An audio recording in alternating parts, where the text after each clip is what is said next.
Yeah. We're recording, yeah? Right. Yes. Okay, let's do this. Good afternoon, guys. Welcome to another episode of MotoGP podcast. I'm joined by my fellow racers and a special guest today, Mr. Sri Kumar Gopinathan, also known as Poncho by the rest of the world. Also Abhiseik Vasudev and Sashank Sharma. Welcome, guys. Hope you're Hi, doing hi, well. hi, bro. How are you? Hello. Hey, Good, good, good. So did we all get a chance to watch the MotoGP on the weekend? Yeah. Yep. not me this time. I don't Now, know what's taken place, Poncho, what's happened. I don't know what happened on the yes, sprint, neither the you were race. doing better things. You were racing. Yeah, yeah. I was racing the Yeah, same I'd day. rather be in the race than watch the Quite race. a disappointing race. So I was like, okay, fine, MotoGP can wait this time maybe. Yeah, I mean, you still did well. I think for the competition that is there, and it was a pan India selection and races. So we're proud of you. Thank you guys, thank you. We have Poncho in the house. Sri Kumar Gopinathan, famously known as Poncho worldwide.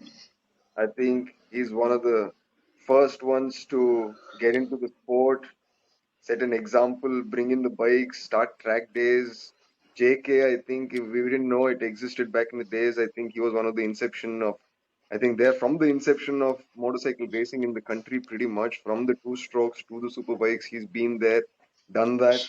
I don't know how many thousands of people he's trained already, and he's Poncho was who trained me back in the days. We have a great picture together, 13 years back on the track, arrived, and I think that's where the philosophy has come into me, and I'm glad I've been brought up by someone like Poncho, who's so out there, so much fun, and so technical and so well spoken, and you can helps you understand things so well with such great examples. I think it's been great, Poncho. Personally, thank you so much for bringing me up. It's been an Hey, honor. pleasure, man. And thank you so much for the kind words. I've also been lucky enough to be coached by Of him. course. So thank you. And still, wherever we go, whatever we do, you're always on the. Even if he sees a video of mine or a picture and he thinks there's something wrong, he'll correct Yes. me. So yeah, thank you for always being so Pleasure, helpful. pleasure. Um, Maybe you wanna talk to us a little bit about before we get into the MotoGP about the Indian racing scene, as in where we're at and what a situation we have at the I think, moment. I think for me personally in India, I always feel that the racing and people who are doing it as a sport, the level's pretty up there. Like our riders are pretty good, right? The biggest problem we have is something that nobody is seeing is we do not have the tire technology to learn with. So, for example, if we take a rider at the same age as in India, like a Group D rider, here this guy is racing on a MRF kind of race tire or road slash sport tire. Versus the same age, the guy outside the country is either learning on Dunlops or he's learning on Pirellis. Now, these are very close to the top tech. So even if you take our champions, the guys who are riding abroad more tend to accelerate their graph, their learning curve. And this is not because of the tech. This is just down to the guys having to train with better tires. And this is, in my opinion, personally, this is what is holding back the sport. Now, unfortunately, two-wheel racing, except for a little while, it was sponsored by a company called Roll-On, and for a little while, it was sponsored by a company called UCAT. So during those days, those guys were not tire manufacturers. And when we were racing as 1010 Racing, I mean, this is 2008, 2009, we were running Bridgestone Battle Axe race tires. You know, we used to hand carry them from Singapore, literally. I used to go for one of my business trips to Singapore, and I would come back with, tires as baggage, literally. And then this is what we were using. And at that time, the stepping stone, like if somebody went from India to Asia, it was it wasn't so off because the tire tech was really there, the similar hardware. So it's a 150cc R15, but the tire that was being used abroad was like an SE2 or something like that. Whereas here, it would be an MRF. So you get the difference, right? So this is what is genuinely holding back the sport more than people think it's modifications of the bike. No, no, none of that. It's just downright how well you know tire.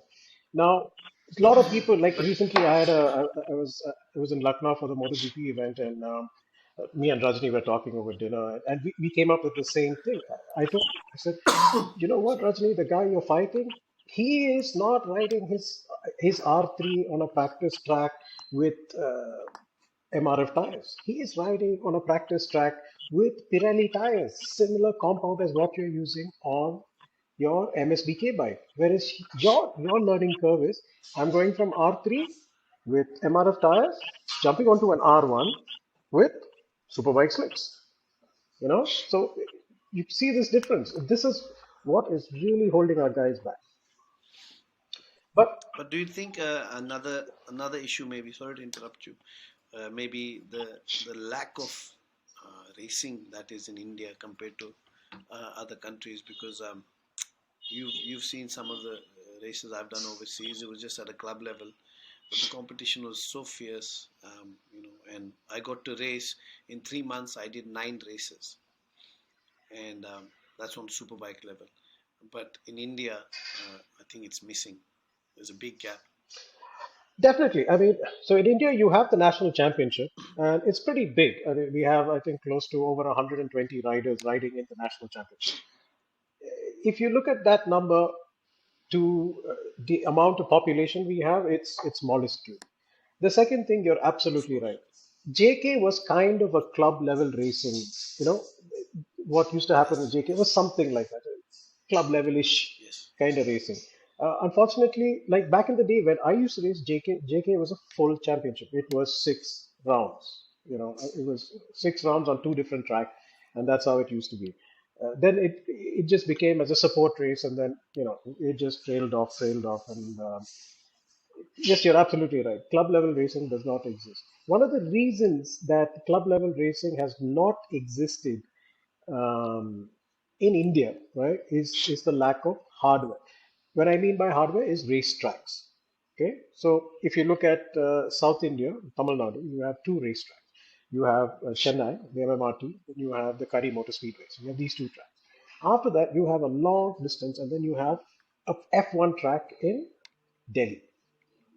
You get what I'm saying, right? So you're talking about a grade B Yes. circuit, a grade C circuit, and then straight away a grade A circuit. You get that jump. So what happens is the only type of club level race that happens is at Curry. Now we know that there are three tracks coming up as we speak, and one of them is going at full steam. The one near Pune, that's going at full steam. Now, once these things come together, I am 100% sure you will start to get a lot of club level races. Just simple events such as, like, let's just start with time trials at these tracks. This requires um, no licensing, nothing is required, but it's just a fun sport. We can start with time trials. We can start to do small club level racing, and we could even make it into a season. So we have one club level race that happens, I think, in May. When does the one happen in Kari Abhi, the LGB one? I Are think they scheduled sometime one in this year? May, March, April, May, May, no? May, Yeah, or yeah. yeah, around that time before the season starts. Right. Correct, correct. So that's a club level race, Imtiaz, and this is both for the LG cars, and they have a support race with the bikes. There's no championship, there's nothing. This is just a one-off race. The rules are a little flexible in terms of how much modifications on the bike. It's doable. It's not a high budget race event. But yeah, that's a club level race that we have that is organized by the people who own the Kari Motor Speedway. You get what I'm saying, right? So it promotes their cars and it promotes their track. True. But what can one do? For example, I remember when you tried to, have these time trials through ISBK, because you're one of the founders of ISBK. Um, how can you guys actually make regular racing possible for, just a normal club level racer and who's getting into the sport, and who's training through you guys, because we believe one of the best training schools is ISBK in Thank you. India. So what is the hindrances that you guys have from getting us to race? So to be honest, right now the only hindrance we have is the availability of the track. That is the only hindrance. We cannot get dates. We have been trying to get dates from. So at the beginning of every year or the end of every year, we give the BIC management our calendar. Right? We book about 7 weekends at the track. Sure. And then once we book these tracks, and then they get back to us, and then we do our events. Now, this year, unfortunately, because of the MotoGP and because of and I believe there was also a tussle in ownership between the UP government and the JP group. Like, I think you guys have read about that in the papers, right? So now Yes, the yes. UP government has a majority share, 51%. So because of all that, we could not get any of the dates. But in terms of ability to hold a race, it is not that difficult. I'll be honest with you guys. It is not very difficult to do a club level race. And as long as it is not a championship or anything of that sort, it will work perfectly fine. It's very easy to do. Now, because this is PIC and this is an F1 circuit, and because it is that long and it's got elevation, the amount of marshals you need and the amount of crew you need will be a little costlier. But the cost is not the problem. I think we've proven with ISBK that uh, the cost to participate in a race is never the problem. The problem is to have a well structured race for big bikes with some level of leniency, like exactly club level, not national level, but club level. And right now it's just a track, but we have a solution. We have a solution.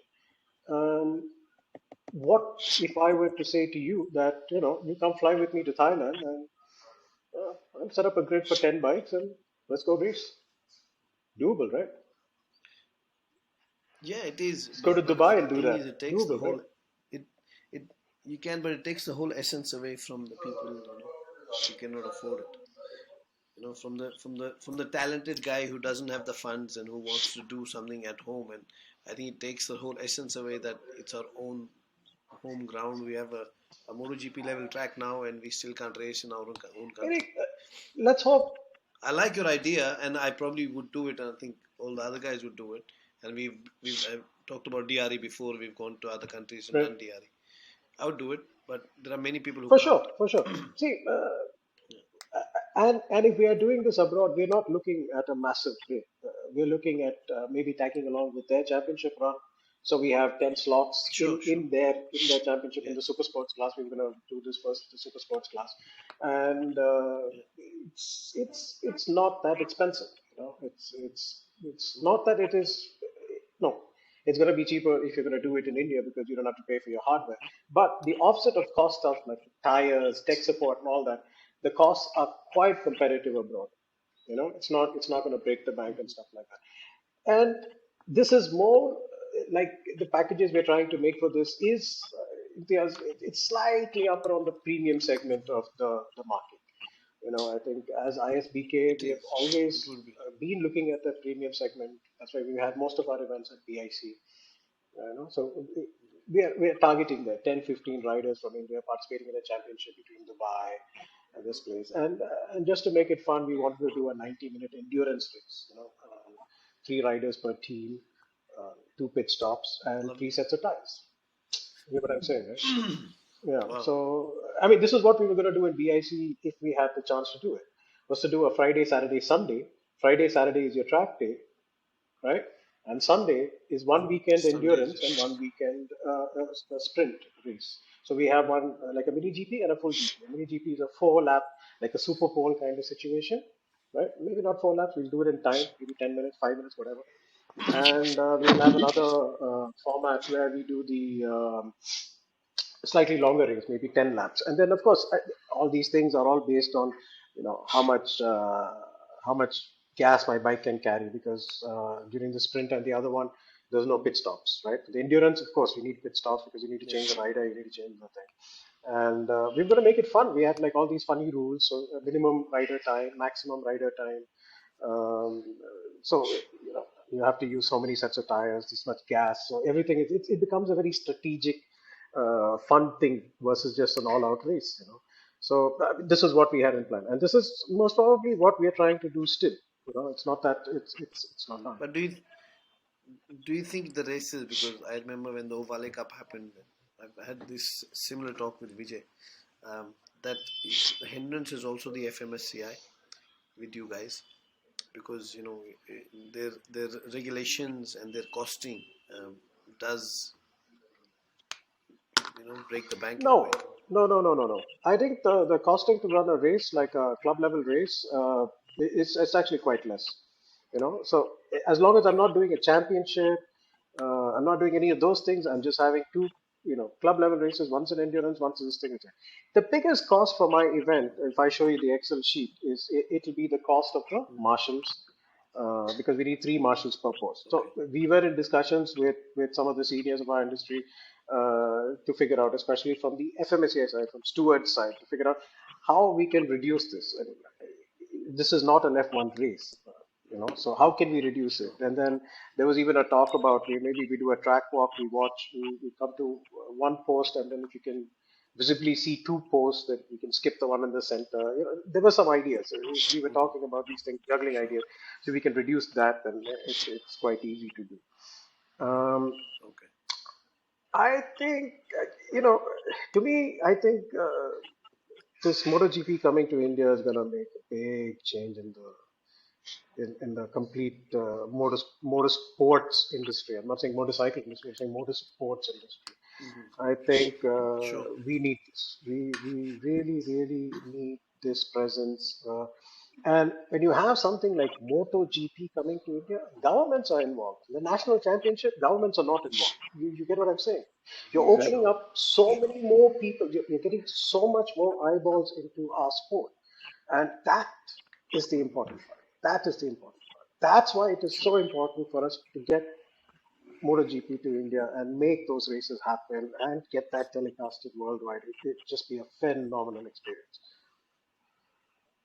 I mean, the perception actually changes I, in I, the whole society, I mean, I'm going because to quote you. motorcycling is not Yeah, seen. I'm going to quote Yeah. you. Remember that you told the magistrate that you're going to take your son racing? Yeah, Yeah. that's going to change Yeah. Yeah. 100%. Yeah. He told me actually, find out where it is, and I'll have to stop it. See, now his perspective is going to change, right? Because there are kids. You have Yeah. the above I the age hope of so. 15, you can race competitively. So go for it.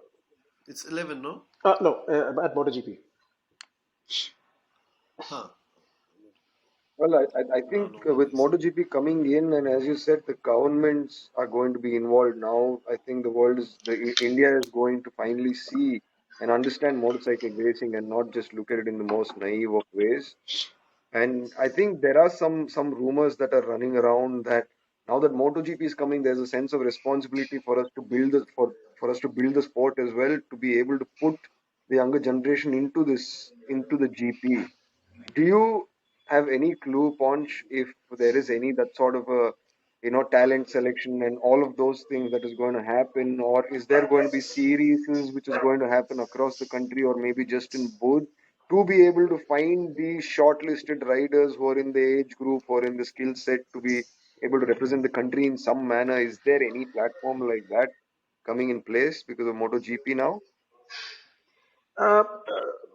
I mean, I've attended a few meetings with the FSS team, the Fair Street Sports team, the MotoGP promotion company from India. And I've met most of their management. They definitely have a talent hunt program. It's there. I cannot give you details about it. We've signed NDAs, but that is there. That is there. It is in place. That's why you had, the sports minister turning up at the stall, and there was a lot of engagement there. To be honest with you, if you think we are going to have a rider in MotoGP, I think this is doable. I don't know.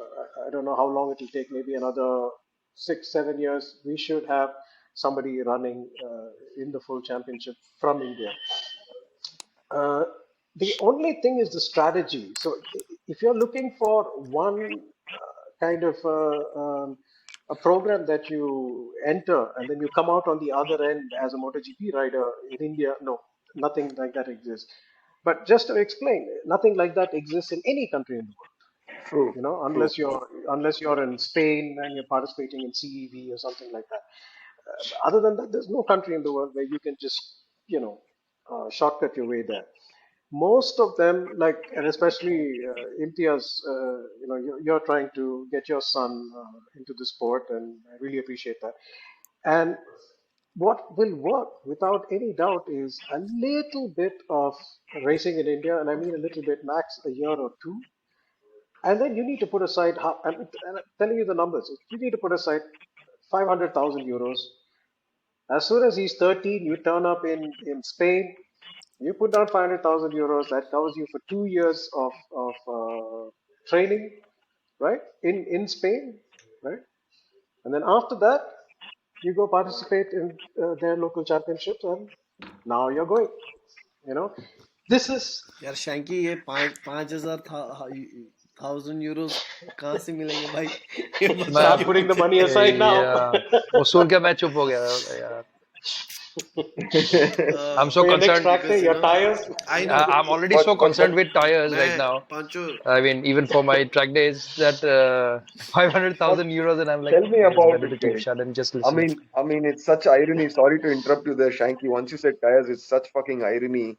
We in India, we get tires, but we prefer to catch a flight and go to Thai and get those same tires which are available at half or maybe 20% of the cost of that, so we can express ourselves so much better, man. Now if we need to go for a track day, we're spending like 60 grand on a set of tires. Now, how the fuck does that make any sense?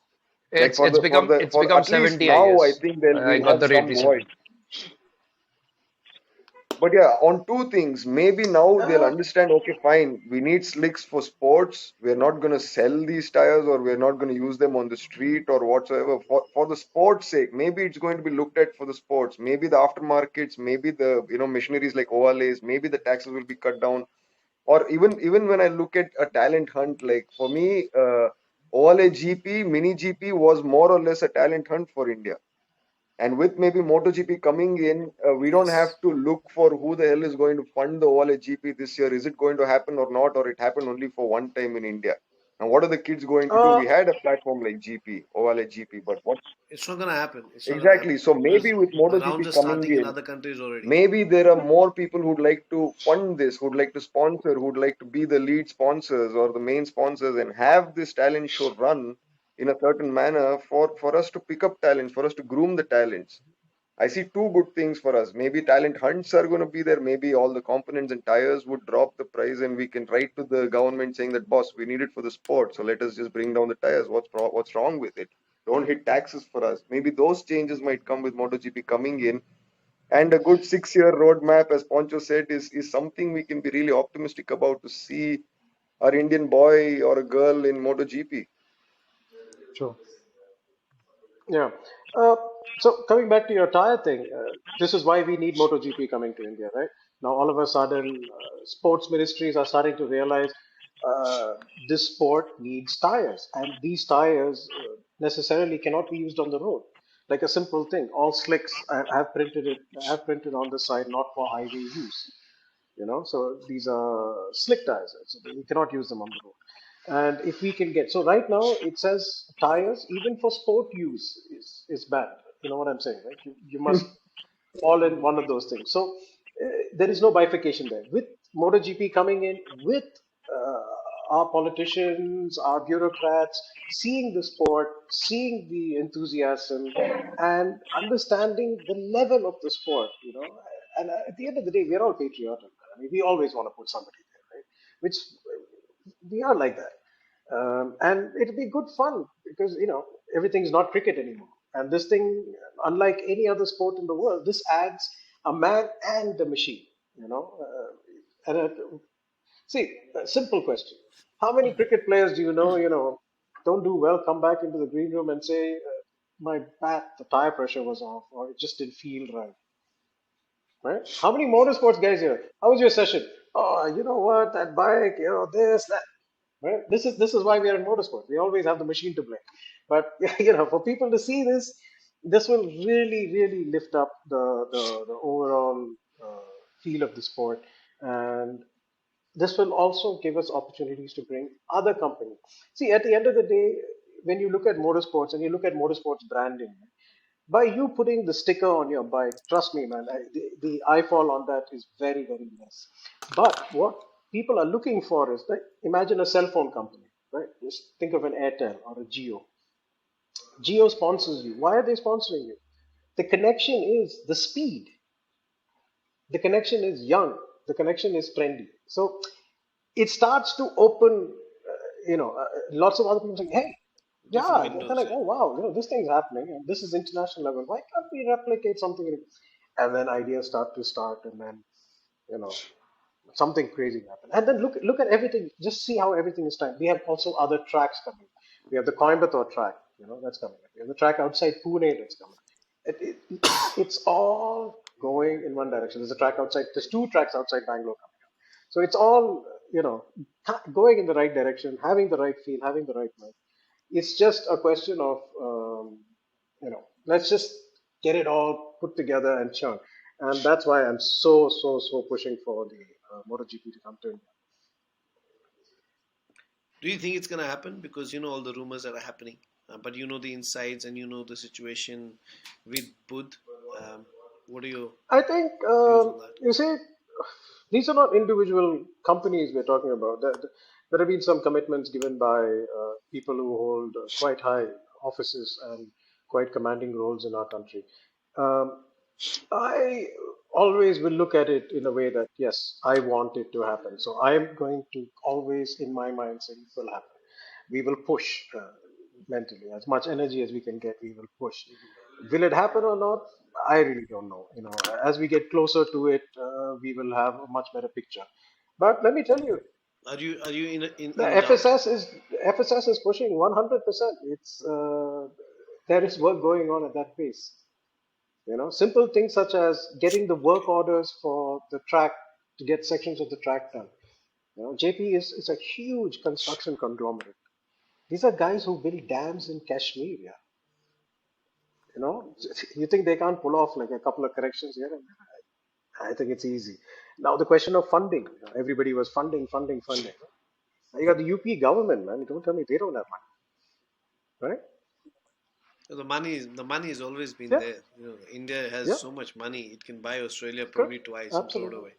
But the problem is, it is not spent in the right areas or the development. Like there should be at school levels or college levels introduction to not just motorsports, general Very true. sports. India, there's not many countries who play such little sport as we do. Yes, we have the teams and we represent the country, but even as a recreation, like it's mandatory in schools in Australia to actually go and play sport once a week. It is mandatory, whether it's a team sport or an individual sport. It can be tennis. You have to choose and you have to go and do it during Right. school hours. So that is one thing you guys can look into, as in taking the training into schools through ISBK. I think that is a very big place for to see, put that seed in the kids' minds and the I parents. hear you. I hear you. But another question I had, which is an important one. I read an article that uh, MotoGP this year they want an Indian rider to be riding in one of the classes, and there are apparently three riders who are who have been selected, and they are undergoing training at the moment. So is that true? I don't know of that, but I know that Rajni is trying to fund himself a Moto 2 ride as a wild card. Wow. Um, as soon as we have some information, we will share it. So this I know is for a fact. We've had multiple conversations. Yeah, I heard it will be Rajni as well. He's one of the riders, and he has obviously the No, capacity it's to still. ride. He's I think he needs to excellent raise rider. about just for that one round. I think about 2 CR. I think something like that, including his training in Spain, and they're not going to give you a Moto 2 bike just because you're national champion. You have to train for it, and Yeah, of and course. You have yeah, to be fit for it. exactly. Yeah. So I think all in. I think it's 2.5 crores is what he's going to start fishing for. So he's already signed up for that. The other riders, I'm not sure. I'm not sure who they are. But it's only supposed to be one. They want one to be selected. They're obviously gonna look at them. I don't know who Right. they are either. But I was thinking that they would actually sponsor it instead of Rajni having to go and find money to pay for his ride. Hmm.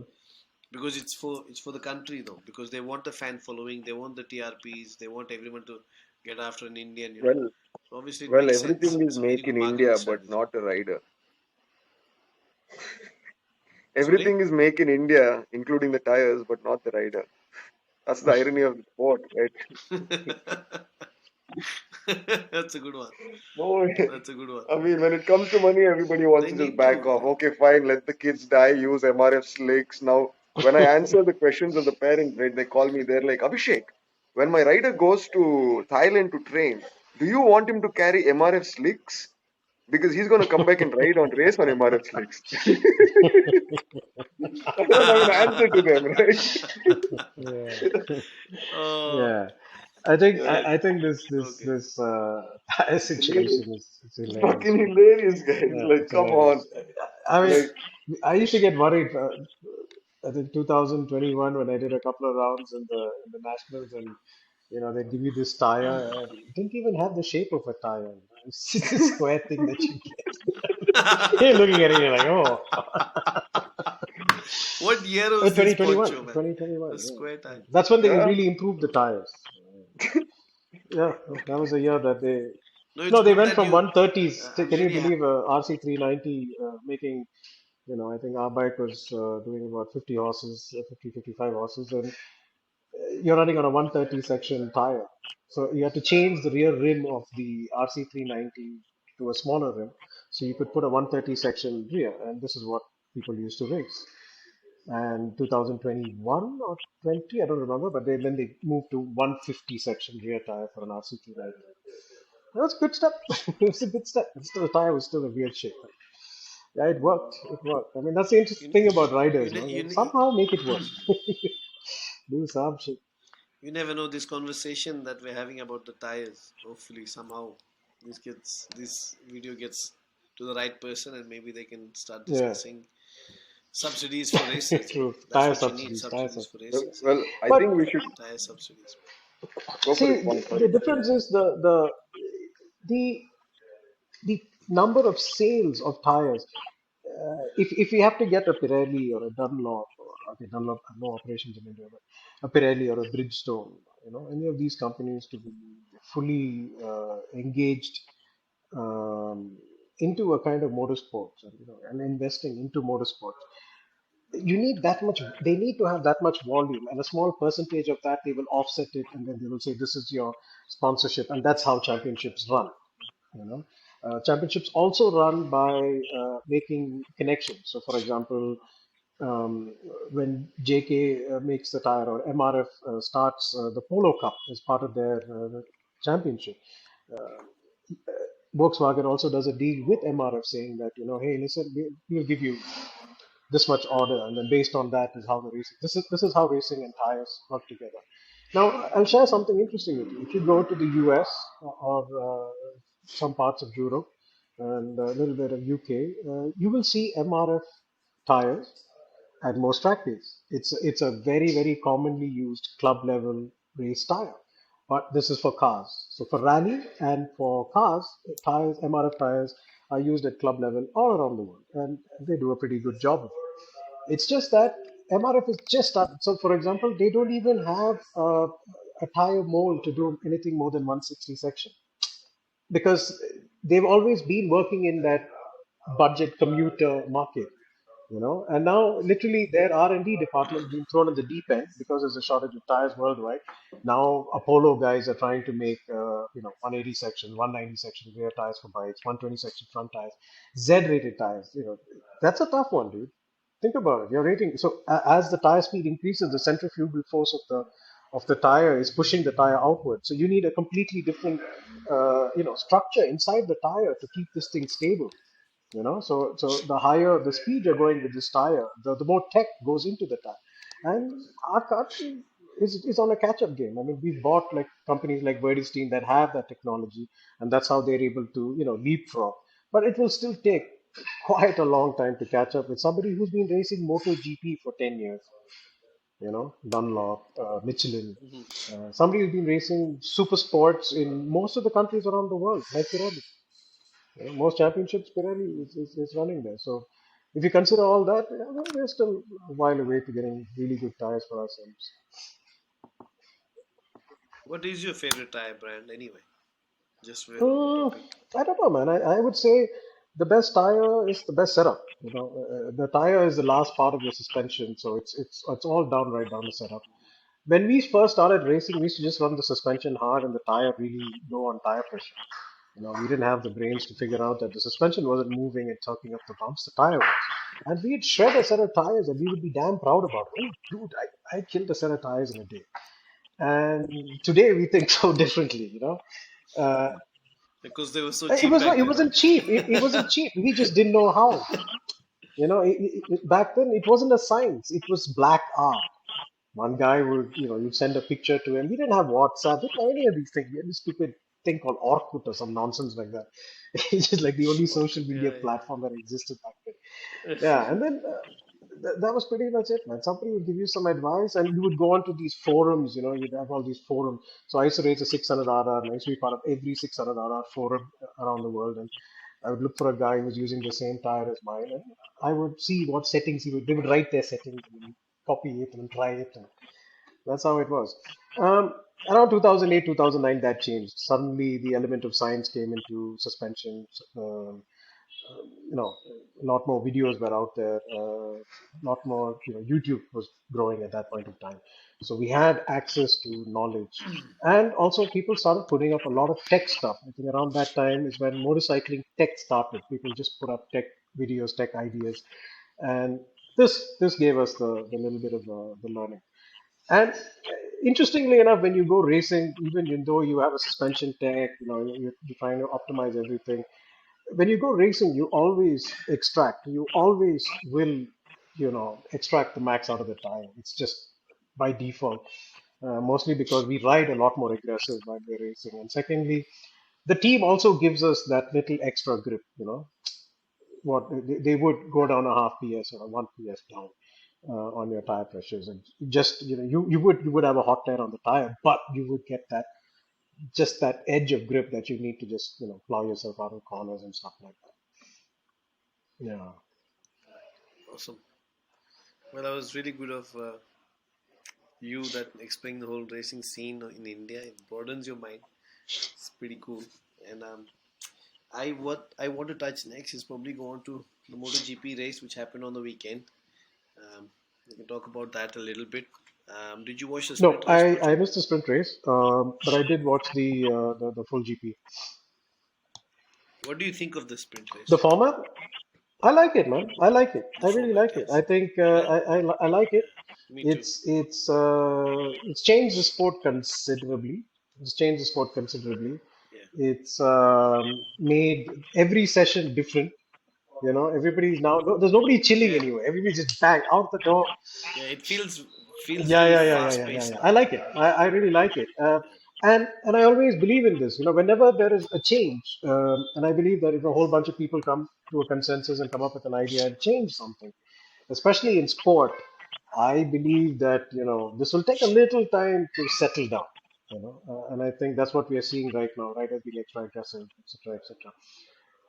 But I think this is cool for me. I like it. It also improves the level of the sport considerably. You're taking more and more and more, away from just one guy having some data from last year and then going really ahead versus everybody is now going really ahead. And I mean, look at the results. It shows. absolutely right. It shows what you're talking Absolutely. about. Brad Binder, he won Yeah. Yeah. the race, so which is not bad. And two fairly fresh guys, Yeah. Marco Bezzecchi and Yeah. Luca Marini. They finished second and third Correct. respectively. So yeah, again, the top guys aren't there. Ducati's main riders are not there. Uh, which yeah, that is the reason why I think it makes it more of an equal playing Very field. true. Very true. I think overall, I like the idea, man. I would like to see more of these kind of things coming up. It'll take more toll on the riders, I think, and the teams over the course of 22 races. Multiply that into two. It's 44 races for the whole year. Because you know how it is when you're in a race, your body is tense. your mind is in a different space compared to if you're in FP1, FP2, and then Q1, Q2. So I think it will take a lot of mental, and you can see it. Everyone is very aggressive. Even what happened to Mark last race. Right. Sorry to keep bringing him up, but yeah, you saw how aggressive he was even from the grid. He was just all over the place. So I think it will take a mental toll on them and physical. Now moving on to the main race, which happened on the Sunday, 25 laps instead of 12. So first time winner Marco Uh-huh. Bezzecchi from the VR 4016. He did a brilliant race. I couldn't fault him in the whole race, and Yep. he had at one stage he has a 6 second lead over the rest of the pack, so Right. it was huge. And Zarco finally What is a back late on the charge. podium. What a late charge. Yeah. What a First brilliant time. late charge. Yeah. Yeah, Yeah, it I was thought Alex had it in the bag, man. and He just poof, Zarko just came out of nowhere. I did as well. I did. But Zarko's always been very good at Very, preserving the very, tire. very calculative rider. Yeah. So he very calculated. But Alex is He's I'm got not something to surprised, prove and I now. He's think got he's gonna something be to the prove. dark Yeah, yeah, yeah. horse. Yes. No, no, no. And I think where Alex is coming from, he really wants to prove something. I think He will, and he's got the tools for exactly. it now. HRC has let a lot of riders down. It's HRC has ruined a lot of riders' careers. If Look you at think Mir, about it, man. Look whoever at is Mir. coming, yeah, Let's not talk about it. he was fast on the jigsaw. He's a world Yeah, champion, dude. he's struggling. Even Paul last year, he was Exactly. all Yeah. over the place. His Yeah. mental, because they focused on one rider that since last 10 years, since Mark has come on the scene, all they do is focus on that guy. Right. Nothing Well, else. Their developments, they're building everything just around him. I Yeah. mean, I don't know how true Yes, that sir. is, though. They got so many testers. They got Bradle as a tester, if I'm not wrong. I mean, they've been criticized about this for quite some time now. Since Pedrosa left till now, I think that criticism must have hit them. Honda being Honda, they wouldn't put all their eggs in one basket for sure. I think they have tried to somewhere try to fix the bike. I don't know if it's the bike. It's definitely the bike. I'm keeping my fingers crossed it stays the same. So Mark leaves Honda for some time and joins his brother on a Ducati where he has all the machinery. And then we see if he's all over the place or he's back like the 2013 rookie who came and kicked everybody's ass. We don't know. But I still feel like if I exclude the What do you Espargaro think? brothers, What do you think if he did come on the Ducati? What do you think he's would gonna happen? kick everybody's ass. MotoGP is going to be very boring. See, I have that. I can I put my think money no, no, no, very no. easily on the Ducati is I, what I The feel. I'll tell Ducati you one Cup. thing, man. If you qualify for that grid, they're what 100 and they're all within a second, less than a second of each other from first to 11th or first to 14th or something was less than a second. Yeah. Um, no, these guys are fast. Now, for them to switch machines, to switch setup, switch teams, and still perform, now that's a tough one. It takes time. Alex is doing it Alex is straight doing it, but but straight but away. but but hang on, hang on. Alex didn't have fun with the Honda. Yeah. Please remember Yeah. that. He Yes. doesn't have a good base with the Honda. He's not changing too much. You just think about it. This is a guy who's been trying to adapt the Honda into something maybe like the Ducati. That's what he was trying to do. But he couldn't get the result. Now he's jumped onto a bike which is suiting him and it works. Now you're taking a guy who's won multiple championships and developed this machine and you're asking him to switch. Now it may work, it may not work. It's the greats have Yeah. always done it. And I will But always quote this. There is only one man in the world who's managed to switch bike and switch tire. And in the first season of racing, that tire took the championship. JC Rossi. Stone. No, those guys. Rossi. Who said Casey. Rossi? Casey. Dead. It's Casey, man. Rossi only switched. See. This is marketing. This is marketing, right?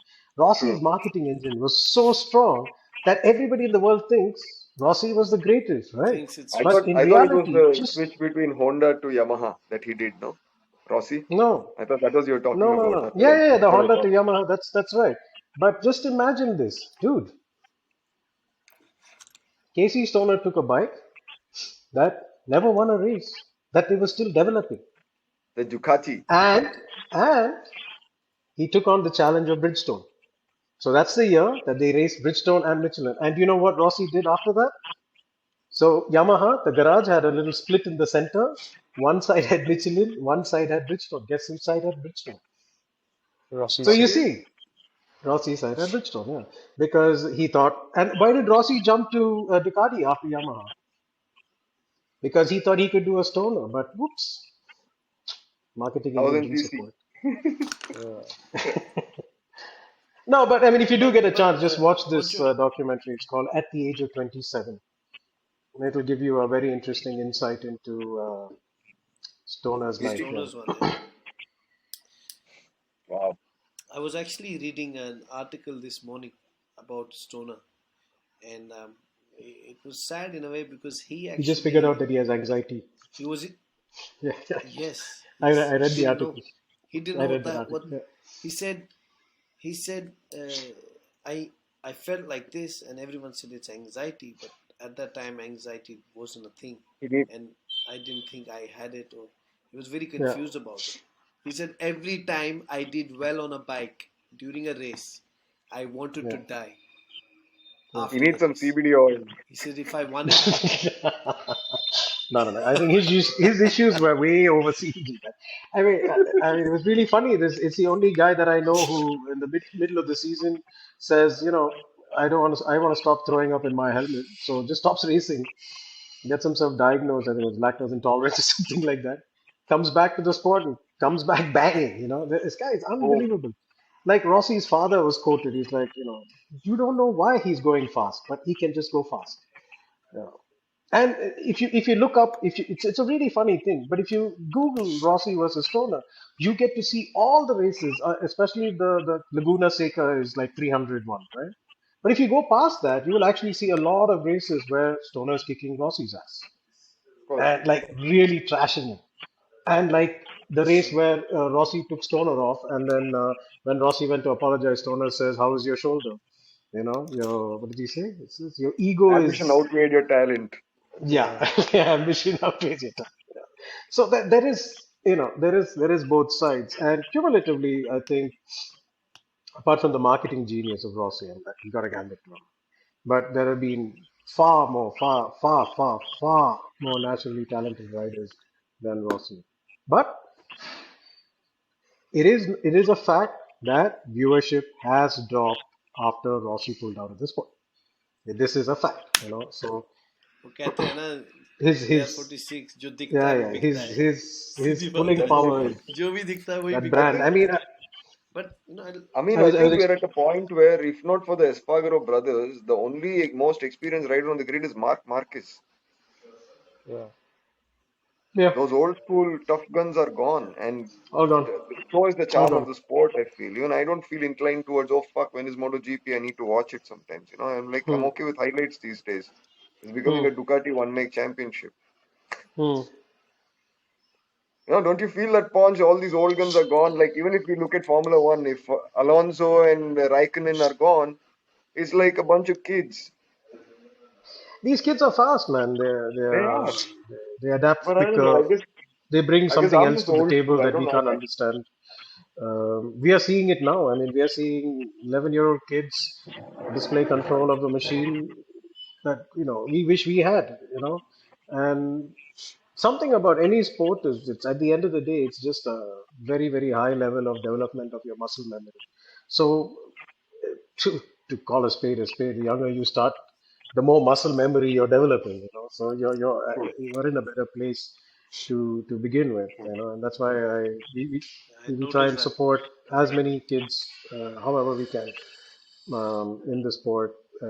And I think go-kart tracks, pocket bikes, even if you can't afford a pocket bike, an R15, this is a great starting platform, brilliant starting platform to play with. You know what's funny? I asked Raber which bike he preferred, and he told me he preferred the R15 over Oh the yeah, Ovale. it's. I'll tell you one thing about Yamaha: the I don't chassis. know why. It's the chassis, man. Ah, the chance. It bends like a branch. Back in the day, they used to say that it bends like a branch. But in reality, I've tested the RC390 around Armani. I've tested the R15, and this was like kind of back-to-back testing. And you would initially think that because the RC was making a lot more torque and a lot more power, it was being more difficult to ride versus the R15. But in reality, the flexing of the R15 chassis or the comfort that the R15 chassis gives you over the KTM. KTM is a very rigid chassis, whereas the R15 is a very flexing chassis, and Delta Box is their tech. So that makes a humongous difference to how the bike feels.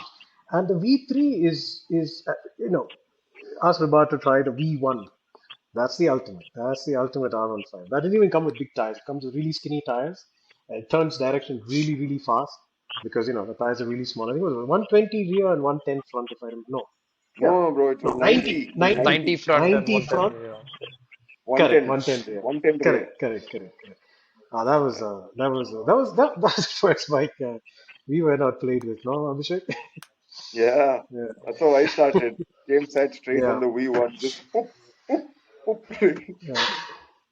Damn Yeah, good, that damn good. was a yeah, freak. But I think the core the chassis of the bike is just the same. I think marketing department got into it and put bigger tires and made it look more like a super bike, so it will appeal to a larger audience. Yeah. Yeah, yeah. Why do you think? Why do you think you mentioned before we started the show that you reckon the Japanese manufacturers are going to leave the sport? Well, let's just look at it, man. I mean, I think it's Ducati's dominance is just, but they put the time and effort into it, right? They put the time and effort into it. Those bikes, they've got more bikes on the grid. They've had more bikes on the grid for a while now. They've been capturing a shitload of data. So the more bikes you have on the grid, the more data you have access to. Now, even a satellite team has to share its data with the factory. So at some point, this data is Sure. getting all collected, and Ducati is making huge improvements. And the other thing is, this seems to be Ducati's focus. You look at any other manufacturer pushing their sports bike so hard. Name one manufacturer that is pushing their sports bike so hard. None. Ducati is No. pushing their sports bikes. They've made one bomb engine. They're exploiting that engine. They're making some brilliant products. They're making some brilliant products, and their racing is showing it. Look at Ray's dominance. Now they're talking about can we have a rule where the rider and the bike has a minimum weight, so that they can offset the. But I think they should because it is in the It other is two in the other two classes. classes, but I mean, I don't care. Even if they do, I don't think it's going to make much of a difference. Honestly, I think the level of the sport is very very high, and Batista is from MotoGP, so it's not like he's a nobody rider. He is a rider, and the last time Ducati tried to bring a rider to MotoGP was Scott Redding, right? They made him race the out of MotoGP. He went into British What do Superbike. it? Huh. No. First WSBK. he went British Superbike, did a full Hmm. season of British Superbike, won the championship, figured that bike out forwards, backwards, everything. Then came to Well, WSBK. No, WSBK. no, and it's He was in the top three, but he no, didn't win no. it. He's winning some cycle races though, Yeah. and I follow him on Instagram, and he, Yeah. he seems to be winning a lot of cycle He's, races. he's always cycling. He Yeah, cycles a yeah, lot, that and he's guy. a big guy, He's not a small puny. Yeah, Yeah, he's he's very a tall. big British bloke. Yeah, yeah. Very, very tall. But yeah, I do think that you look at how well Ducati is doing in MotoGP or WSBK or BSB, and then you see that in their actual consumer Yeah, products. Their consumer products are yeah, selling like yeah. hotcakes. And they're concentrating on that. The Like rest of the segment has given up on sports bikes. Yamaha has not tweaked the R1.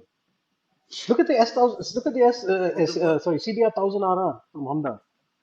It's a Yeah, strung out. I mean, it that's what I does want to ask 200 you in, about. in fourth gear or 300 in fourth gear, and then fifth and sixth. 300. Yeah, that's what Yeah, and it everyone does said fifth when and it came sixth. It's out. That dead. it's an amazing bike. Fifth and sixth is just gone. That's it. It's not going anywhere. Shit, Yeah, nothing it's left. it's it's and they had all those gearbox problems when they started off, and some of them still not yet been fixed or whatever. They don't know how to fix it. But it's not their focus. It is really not their focus. I mean, look at them in India. They make the Activa, and every year they try to make a product that will outsell the Activa, but the Activa is still the hottest selling product, right? Yeah. It's you have one good product, And then it's very similar to your Marquez story, right? You try and figure out other things, but it's not working for them. So it's where Ducati is with their very small range of products, two types of engines, very focused, know exactly what they're doing, and just look at the implementation of rider electronics.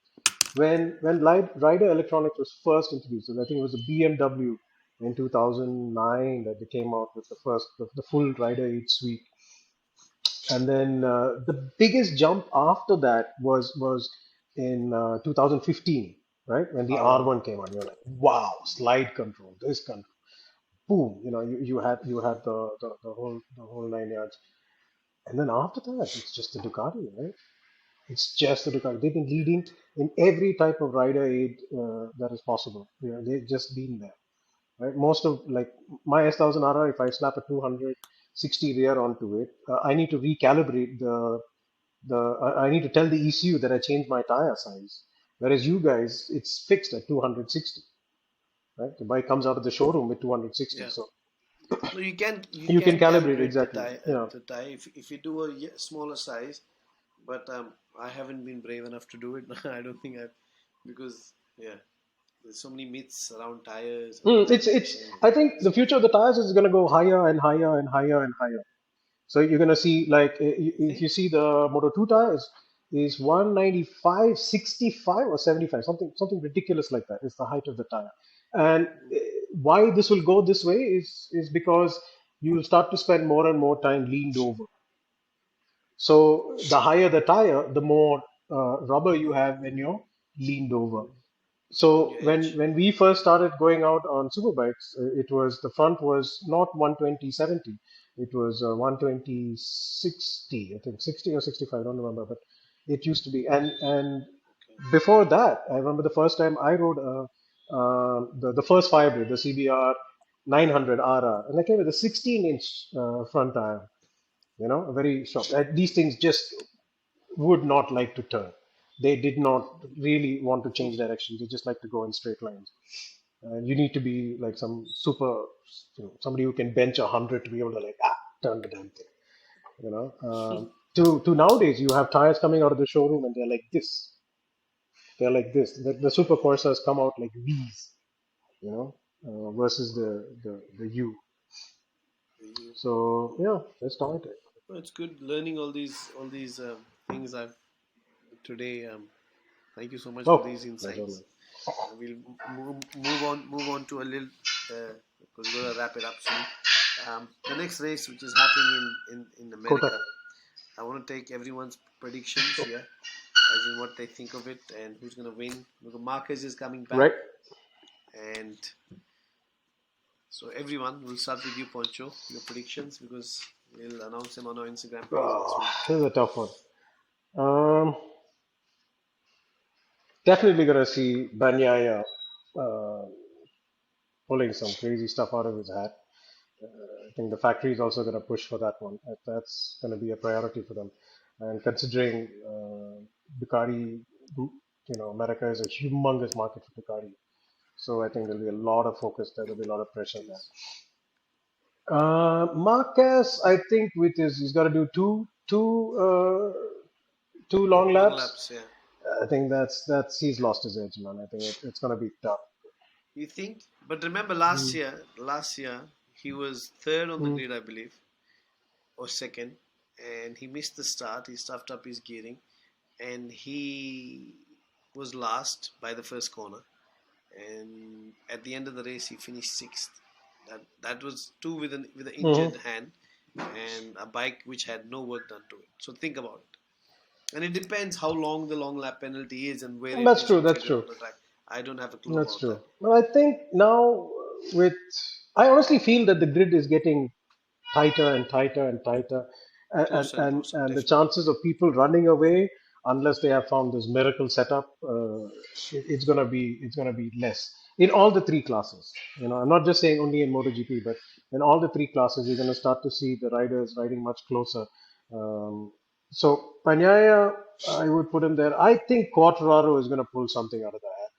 He's been struggling. If the weather's on his side, I think you can expect something from him.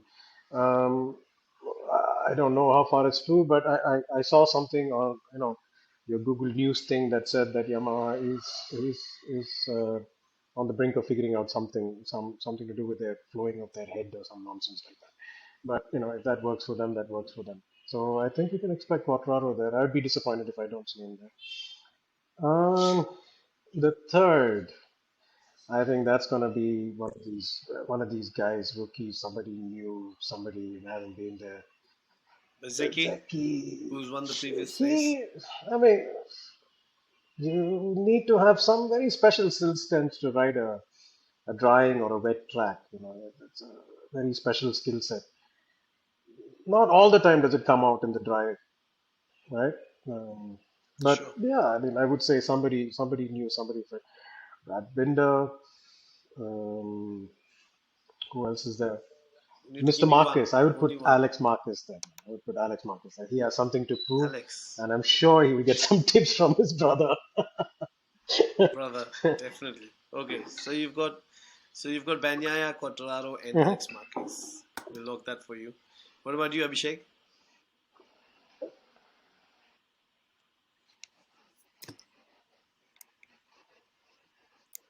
Yeah.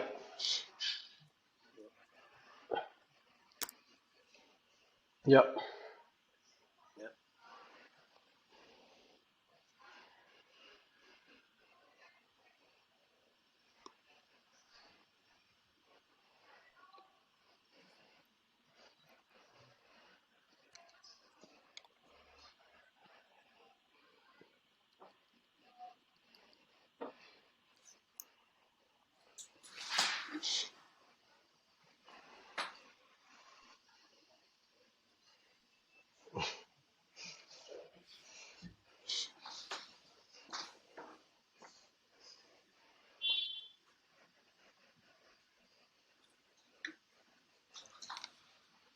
Yeah, I mean, it's a good track for Marquez, but I mean, I don't know.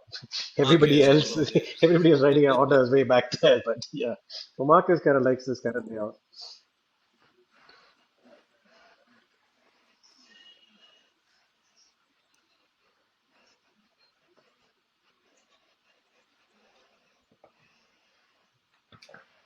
Bastianini. Who? Bassini, I think he's back. Yeah, No, Bassanini. Bassanini is oh. not back. It's a But rumor. I don't know if it's Rossi is true. They supposed to said ride. that Rossi might ride, but I No, no, think I that don't think was so. a fake. No, I don't think so. I don't Yeah, Rossi might ride for them, but I don't think Poncho that's gonna Poncho will be happen. watching all the Imagine even the that. warm-up sessions if Rossi's riding. think. Uh,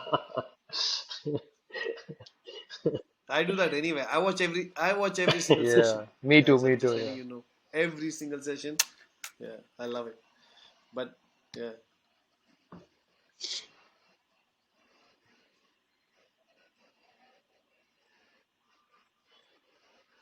No, KTM. You reckon? Now, does that have anything to do with you just finished the KTM RC Cup? Yeah.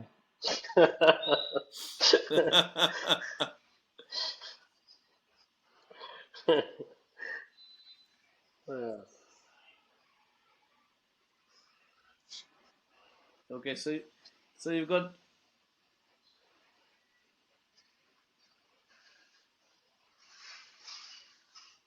But what tires did you get?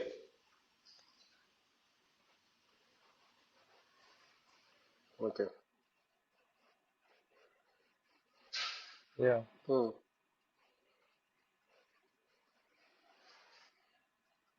Yeah. Hmm.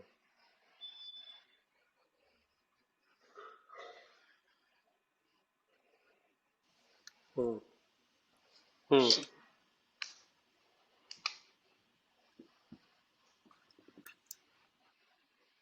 Hmm.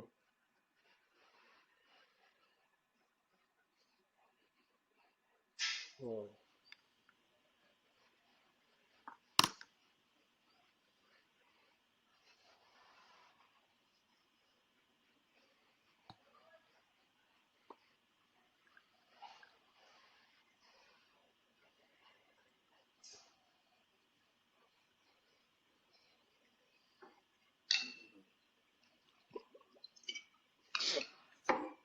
We're still proud of you. So always next time. So Shanky, what are your predictions for the next race, So bro? according to me, what I think is the first place is going to be taken by one of the Ducati riders, obviously. I mean, it's very evident from the way they're pushing it. One of those Ducati riders will be there at the top. It might be Pecco, it might not be Pecco, because Pecco is under a lot of pressure as well. We could see that in his riding last time. He doesn't look that pressurized. He looks very calm, but that's just the face. I mean, you look at his riding and, am I back? Yep. Yeah. Yeah, So you're you look back. at his riding and you can see it right away that he's riding under a lot of pressure. And that's there. The factory team pressure is always there. So maybe Pecco or maybe one of these other factory riders, I mean satellite riders, but one Ducati goes on top. That's for sure.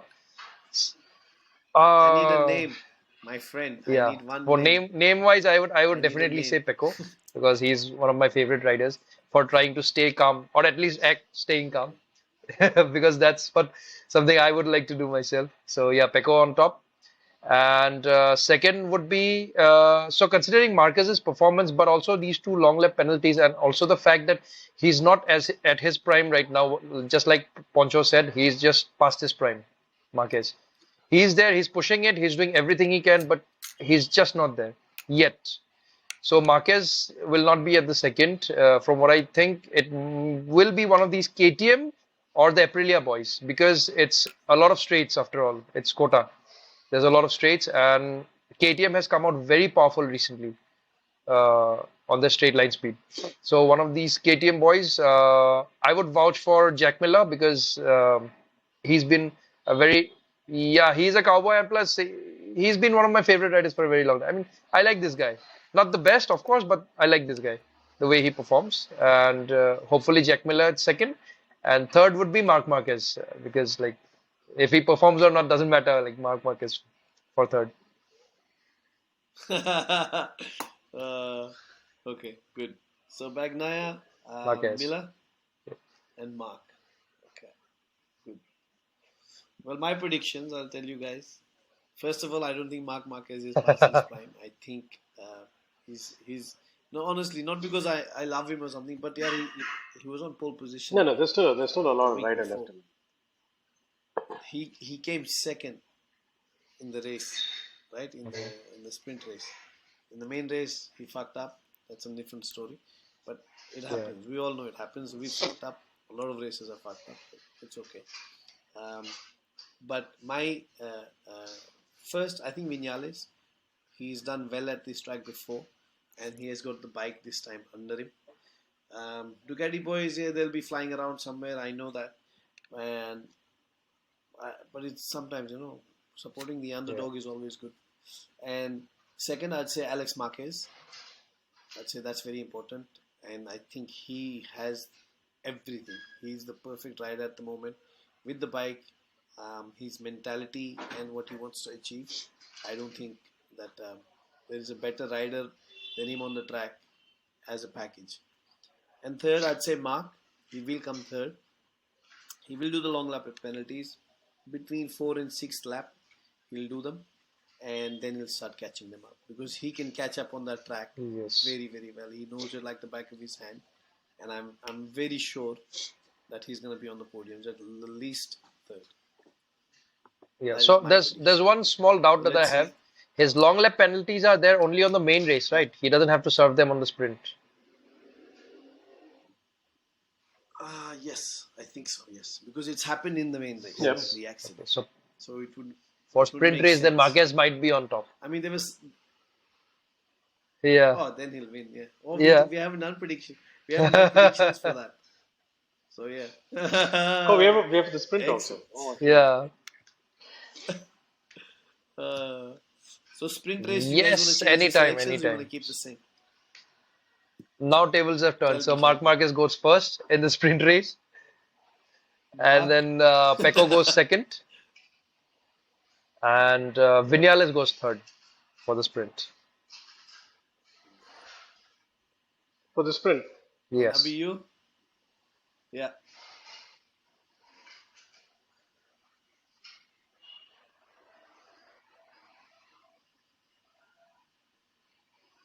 Uh,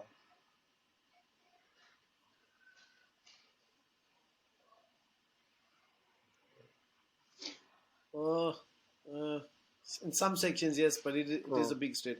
Through those S's, the non-stop S's, Quartararo has done really well previously. But now all the bikes are nearly as fragile, I mean, I believe. I saw a video where one of the Ducatis is, I think Bagnaia last year was going under him, and he was taking a much sharper line than Quartararo, and you would never imagine a Ducati outturning a Yamaha. Yeah. Maybe they need some of that R15 magic Yeah. back in their MotoGP camp.